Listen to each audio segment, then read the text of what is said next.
உச்சநீதிமன்றம் தமிழக அரசின் தலையில் ஓங்கி நறுக்கு நறுக்கு நறுக்கு என்று கொட்டியதை முதல்வர் அவர்கள் மறந்துட்டாரா? உச்சநீதிமன்றத்தில் திமுக அரசுக்காக வாதாடிய அறிவார்ந்த மூத்த வழக்கறிஞர்கள் பதில் சொல்ல இயலாமல் வாய்மூடி மௌனம் காத்ததை நாடே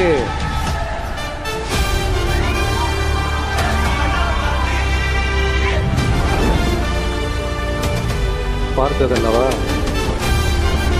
இதையும் முதல்வர் அவர்கள் மறந்துட்டாரா? சுப்ரீம் கோர்ட் சொன்னதோட மட்டும் இல்ல, நிஜத்திலும் இன்னைக்கு மக்களுக்கு இந்த கவர்மெண்ட் மேல இருக்கிற நம்பிக்கை மொத்தமாக மண்ணுக்குள் புதைந்து விட்டது. இதுவாவது முதல்வர் அவர்களுக்கு புரியுதா? புரியலனா 2026 தேர்தல்ல திமுக தலைமைக்கு மக்கள் இன்னும் ஆழமா அழுத்தமா புரிய வைப்பாங்க. அப்ப கூட இவங்க என்ன பண்ணுவாங்க தெரியும்ல? 5 வருஷத்துக்கு ஒரு வாட்டி பழக்க தோட்டத்தில் ஒரு அறிக்கை. தொகுதியிலையும் ஒரே வேட்பாளர்னு பாக்குறீங்களா? 234 தொகுதியிலையும் இந்த விஜய் தான், அதாவது உங்க விஜய் தான் உங்க சின்னம்.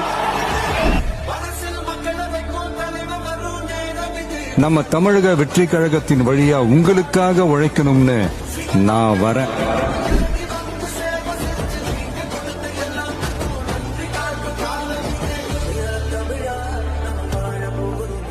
பார்த்து ஒரு 500 பேர் வருவாங்க, உதயநிதியை பார்த்து ஒரு 1000 பேர் வருவாங்க, எடப்பாடியை பார்த்து ஒரு 10,000 பேர் வருவாங்க. விஜய் போனா தமிழ்நாடே பின்னாடி வருது. விரும்பும் முதல்வர் வேட்பாளர், நாளைய நம்பிக்கை, வெற்றி தலைவர் தளபதி இருக்கிறார், வழி காட்டுவார்.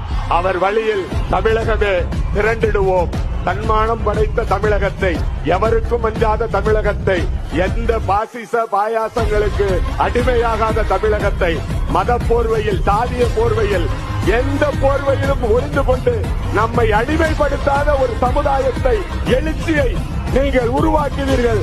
இந்த தமிழகம் கடைசியாக நம்பிக்கொண்டிருப்பது உங்கள் ஒருவரைத்தான்.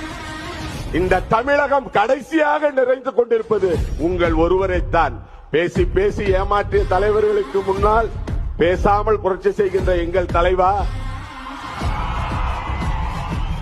உங்களை நாங்கள் அண்ணன் என்று சொல்வதா, அடுத்தபடியிலே அன்னை என்று சொல்வதா?